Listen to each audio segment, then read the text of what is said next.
Hello,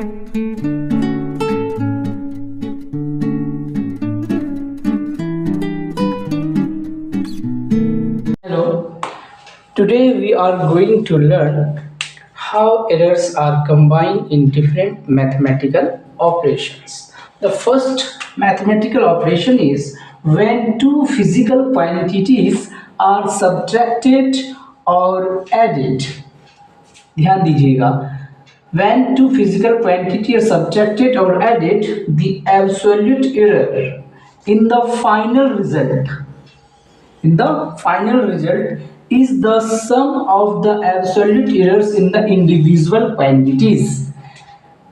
It means if Z is the final result and it is sum of two physical quantity A and B or A minus B.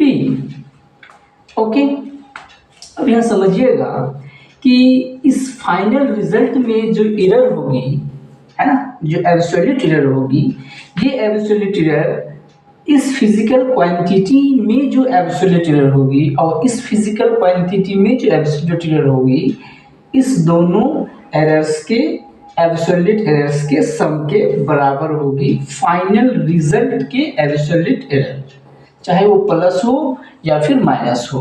तो maximum जो errors होगी इस final result में, तो इस दोनों physical quantity में जो एब्सोल्यूट एरर होगी उसी के सम के बराबर होगी। Suppose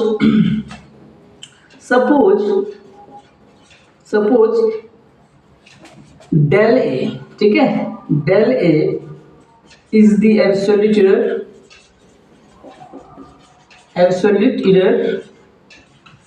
in the physical quantity A, and del B is the absolute error in the physical quantity B, and del Z is the absolute error in the physical quantity Z.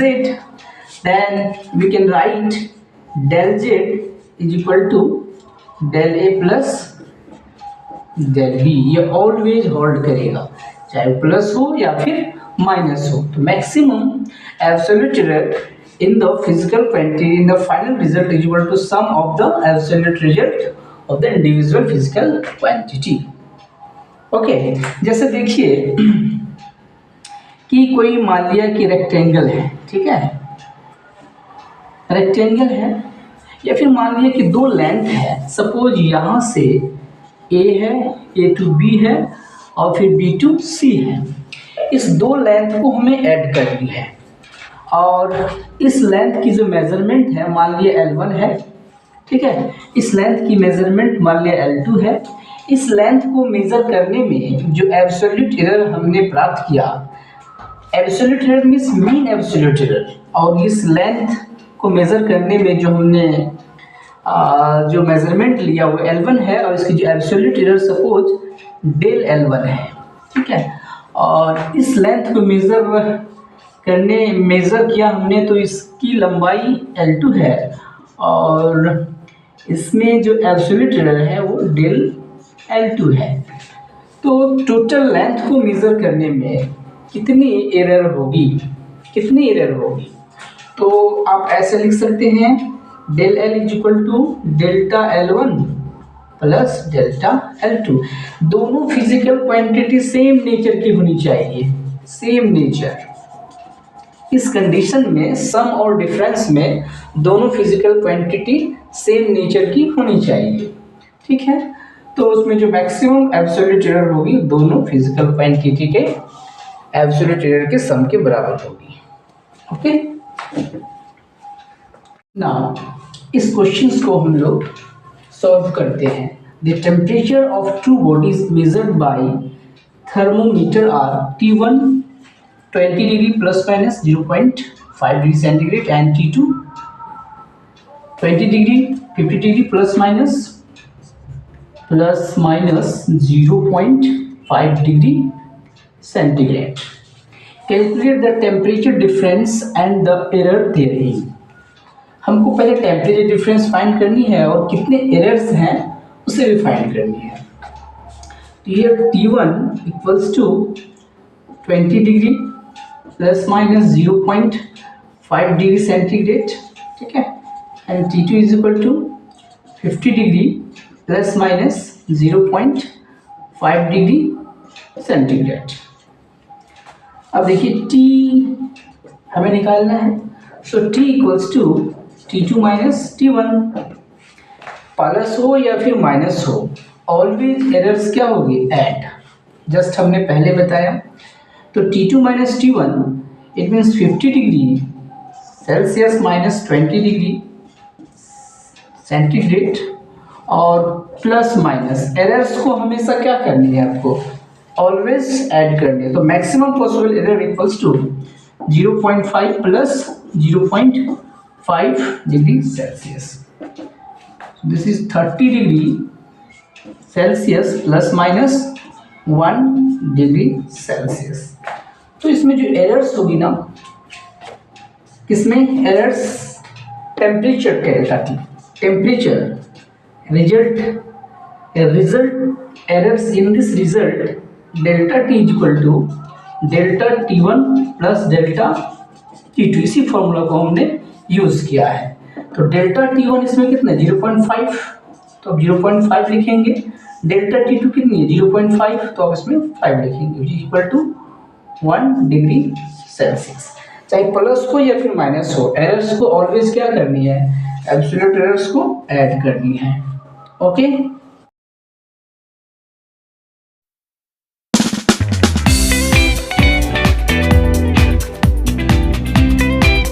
when two physical quantity are multiplied or divided, then what is the error combined in the result? That is, when physical quantities are multiplied or divided, then the relative error in the result is the sum of the relative error of the individual physical quantity. It means if Z is the result of two physical quantity which are multiplied, that is A into B, or A divided by B, and suppose the relative errors, ठीक है, in A is equal to delta A divided by A, and the relative errors in B is equal to delta B divided by B, and the relative error in Z is equal to delta Z divided by Z. Then if any physical quantity, any resultant physical quantity is the product of two physical quantity or division of two physical quantity, then the relative error in Z is equal to, that is del Z divided by Z is the sum of the relative error of the individual physical quantity। मतलब इसके relative error और इसके relative error के सम के बराबर होती है relative error किसमें, रिजल्ट में। तो रिजल्ट में जो रिलेटिव एरर होगी वो किसके बराबर होगी, del A divided by A plus del B divided by B, यही होगी। चाहे वो प्रोडक्ट के फॉर्म में हो, चाहे वो डिवाइड के फॉर्म में हो, जो रिलेटिव एरर होगी रिजल्ट में, वो दोनों इंडिविजुअल फिजिकल क्वांटिटी के रिलेटिव एरर के सम के बराबर होगी। ये कॉन्सेप्ट है, आप इसे याद रखेंगे, राइट। अब यहाँ एक बात को समझिए कि ये डिवाइड में है, जब ये डिवाइड में है तो ये सेम नेचर का नहीं भी हो सकता है। अगर सेम नेचर का नहीं हो, लेकिन डेल ए बाई ए ये क्या होगी, डायमेंशनलेस होगी, इसकी कोई यूनिट नहीं होगी, ठीक है, इसलिए हम इसे ऐड कर सकते हैं। फॉर एग्जाम्पल जैसे डेंसिटी, ठीक है, डेंसिटी इज इक्वल टू क्या होता है, मास अपॉन वॉल्यूम, ये होती है। तो मास की यूनिट केजी में होती है ना, और वॉल्यूम की यूनिट किस में होती है, मीटर क्यूब में होती है, मीटर क्यूब में होती है। तो अब ये बताइए इसमें जो एरर होगी, अगर इस फिजिकल क्वांटिटी, इस रिजल्टेंट फिजिकल क्वांटिटी की अगर हम एरर्स निकालना चाहें, अगर इसमें एरर्स और इसमें कुछ एरर्स हों तो इसके रिजल्ट में एरर्स क्या होंगी, अगर इसे हम फाइंड करना चाहें तो हम इसे रिलेटिव एरर के टर्म्स में फाइंड कर सकते हैं। del rho divided by rho is equal to, according to this definition, अगर डिवाइड में हो या फिर मल्टीप्लाई में हो तो जो रिलेटिव एरर होगी रिजल्ट में वो दोनों फिजिकल क्वांटिटी के रिलेटिव एरर के सम के बराबर होगी। तो हम इसे ऐसे लिख सकते हैं del m by M plus del v by V. Right, आप कहेंगे कि इसकी यूनिट तो केजी है, इसकी तो वॉल्यूम है, बट ये रेशियो में है तो ये क्या हो जाएगी यूनिटलेस, इसकी भी क्या हो जाएगी यूनिटलेस। ये तो जस्ट दो नंबर होगी, इस दोनों नंबर को जोड़ देंगे, जो वैल्यू होगी वही इसके डेंसिटी में क्या होगी, एरर होगी, वो रिलेटिव एरर इसके डेंसिटी में होगी। ओके, इस क्वेश्चन को सॉल्व करते हैं। The resistance R is equal to V by I, where V is equal to 100 plus minus 5 volt and I is equal to 10 plus minus 0.2 volt.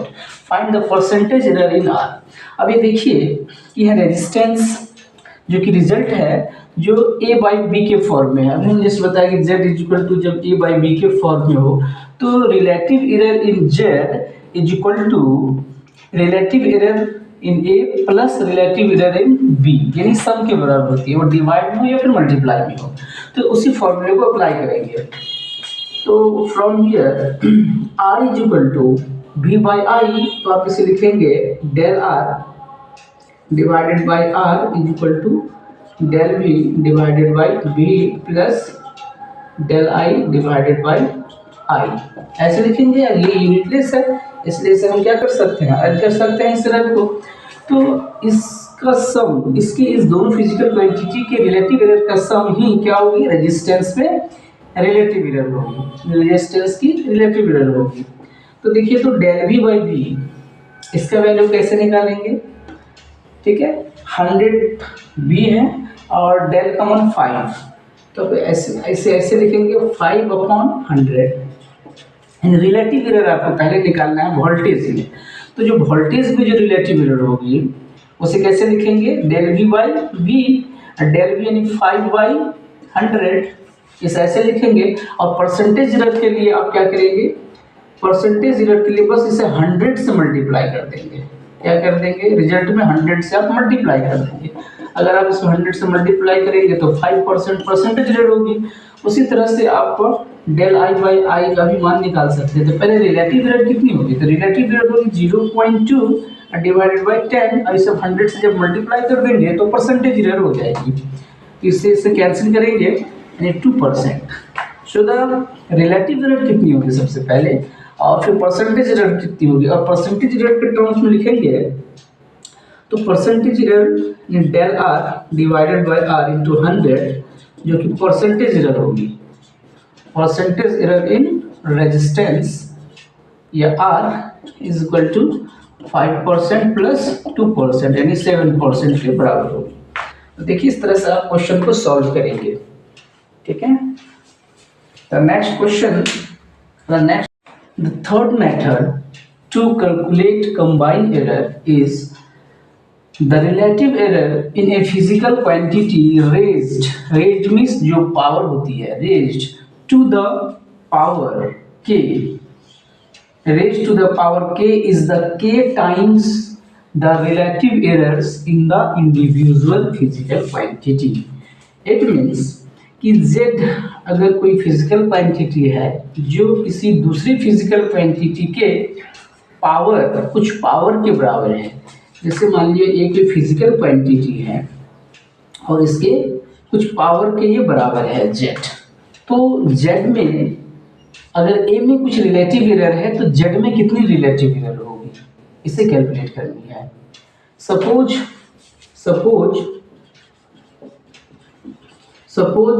the relative error in A is del A by A and the relative error in Z is del Z by Z। तो अब इसे कैसे लिखेंगे, तो इसे लिखेंगे del Z by Z is equal to K times, यानी K गुना हो जाता है ए के रिलेटिव एरर के। ठीक है, सिर्फ आप क्या करेंगे, के गुना कर देंगे, बस ए के रिलेटिव एरर से आप क्या कर देंगे, के गुना कर देंगे। एक क्वेश्चन देखिए, suppose Z is equal to A to the power के into B to the power M divided by C to the power N into D to the power P हो, तो बताइए कि जेड में रिलेटिव एरर कितनी होगी। अगर ए में रिलेटिव एरर कुछ है, बी में, सी में और डी में है, तो जेड में रिलेटिव एरर कैसे कैलकुलेट करेंगे। सबसे पहले देखिए कि डिवाइड में है, तो जब ये डिवाइड में है और ये मल्टीप्लाई में है, तो जितनी भी रिलेटिव एरर होगी सबको क्या कर देनी है, जोड़ देनी है। अगर पावर है तो पावर से उस रिलेटिव एरर को मल्टीप्लाई कर देनी है, बस। तो आप इसे कैसे लिखेंगे, relative error in Z del Z by Z is equal to, सबसे पहले देखिए डिवाइड में हो या फिर यह मल्टीप्लाई में हो, हमें रिलेटिव एरर को क्या करनी है, इंडिविजुअल्स के रिलेटिव एरर को जोड़नी है। तो आप इसे ऐसे लिखेंगे K into del A by A, ठीक है, plus M into del B by B plus, ठीक है, डिवाइड में तब भी प्लस करनी है, मल्टीप्लाई में हो तब भी प्लस करनी है। अगर पावर है तो पावर को उसके रिलेटिव एरर से मल्टीप्लाई कर देनी है। एन इंटू क्या लिखेंगे, del C by C plus P into del P by, ठीक है, P into del D by D. तो इस तरह से जेड में जो एरर्स होगी, जो रिलेटिव एरर्स होगी, वो के टाइम्स होगी ए के रिलेटिव एरर के, एम टाइम्स होगी बी के रिलेटिव एरर के, एन टाइम्स होगी सी के रिलेटिव एरर के, और पी टाइम्स होगी डी के रिलेटिव एरर के, राइट।